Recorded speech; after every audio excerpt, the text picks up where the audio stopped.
আসসালামু আলাইকুম, আশা করি আপনার প্রত্যেকে ভালো আছেন। তো আজকে আমরা আরেকটি নতুন HTML ট্যাগ সম্পর্কে জানবো, সেটা হচ্ছে টেবিল।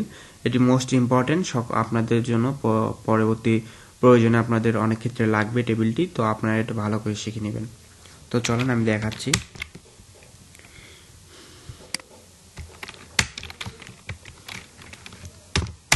টেবিল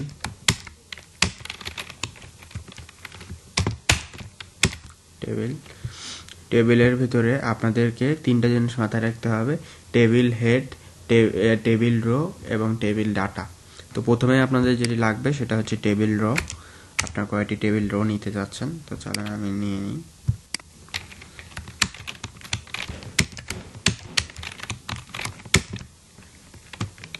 আমি তাড়াতাড়ি করার জন্য আর কি একটু স্কিপ করতেছি। আপনারা শেখার জন্য লিখে লিখে শিখবেন, তাহলে আপনাদের ভালোভাবে শিখতে পারবেন আপনারা। তো চলেন, টেবিল রোর ভিতরে আমাকে যেটা করতে হবে সেটা হচ্ছে টেবিল হেড নিতে হবে। তো চলেন আমি টেবিল হেড নিয়ে নিই। তো এখানে আমি টেবিল হেড নিয়ে নিচ্ছি। টিএইচ ক্লোজ করে দেবেন, টিএইচ প্লাস। এখন এটাকে আমি তিনটা নেব টেবিল হেড। আপনারা চাইলে আপনাদের ইচ্ছা মতো যতগুলো ইচ্ছা আপনারা নিতে পারবেন। তো আমরা এই টেবিল হেড তিনটাকেই আবার কপি করে টেবিল রোর ভিতরে নিয়ে আসতেছি। কপি,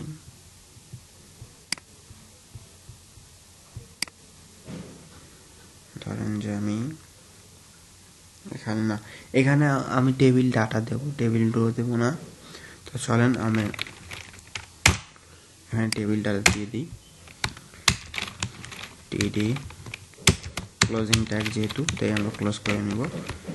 টিডি কন্ট্রোল, দেখতে পাচ্ছেন চলে আসছে। এখন আমরা এটাকে কপি করে নিয়ে এই টিআর এর ভিতরে আমরা ছেড়ে দেব,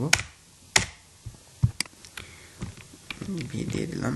এখন আমরা এটাকে ডুপ্লিকেট করে নিব।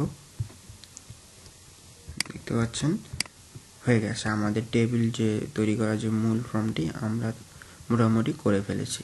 এখন আমরা টেবিল হেডের ভিতরে আপনারা কি চাচ্ছেন, ধরেন দিচ্ছি যে আমি টেবিল হেডে দ্বিতীয়টার ভিতরে দিব যে তুমি, এখানে আমি দেব আমরা।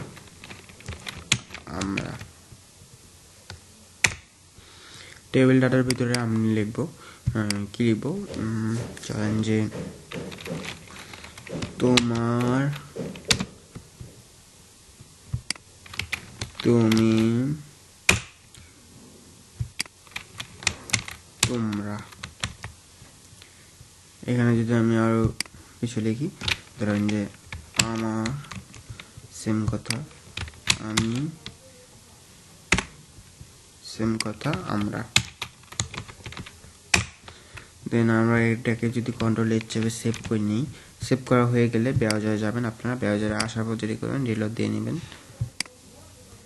একটু যদি আপনার নিচে যান তাহলে দেখতে পাবেন, হ্যাঁ দেখতে পাচ্ছেন টেবিলটা আমাদের তৈরি হয়ে গেছে। তবে টেবিল তৈরি হয়ে গেছে, কিন্তু একটু দেখতে কেমন লাগতেছে না, অন্যান্য টেবিলের তুলনায় এটা একটু ডিফারেন্ট হয়ে গেছে। সাইড দিয়ে কোনো বর্ডার নেই, কোনো নেই, ওই জন্য ভালো লাগতেছে না। তো চলেন সেই জন্য আমরা দেখে আসি। এখানে আমরা একটু সিএসএস ব্যবহার করব। আপনাদের ঘাবড়াবেন না আপনারা, কারণ আমরা পরে তো সিএসএস শিখবই, অবশ্যই শিখব। তো আমি এখানে যেহেতু দেওয়া আছে, আমি এটাকে কপি করে নিয়ে আসি। কন্ট্রোল সি চেপে কপি করবেন, কন্ট্রোল ভি চেপে পেস্ট করে নেবেন আপনারা। তো চলেন আমি এখানে একটু নিচে যাই, স্ক্রল ডাউন করে নিচে আসার পর এখানে জাস্ট টেবিলের এই জায়গায় এটি পেস্ট করে দেবেন আপনারা, ভি। এখন চলেন আমরা আর একটা নিয়ে আসি, এখান থেকে এটা স্টাইল নিয়ে আসি, কন্ট্রোল সি চেপে আপনার, না এটা তো আমরা এত ডিটেলসটার দরকার নেই, আমাদের এইটুকুর দরকার। কন্ট্রোল সি চাপবেন, তারপর পেস্ট করার জন্য কন্ট্রোল ভি। একটু নিচে আসবো, আসার পর সবগুলো এখানে আমরা দিয়ে দেব। এখানে দেব আমরা, দেন এখানে দেব, এখানে দেব আমরা। কিবোর্ডটা প্রবলেম খুব বেশি করতেছে আর কি, সেজন্য মাঝে মাঝে একটু খারাপ লাগে। আমি অর্ডার দিয়েছি, এখনো আসেনি।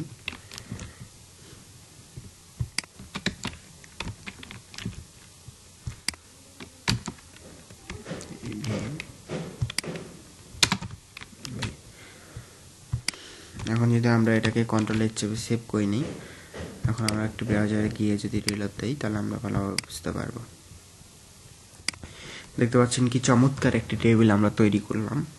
পরবর্তী সময়ে আমরা টেবিলের কালার সবকিছু চেঞ্জ করব, সেটা করব সিএসএস এর মাধ্যমে।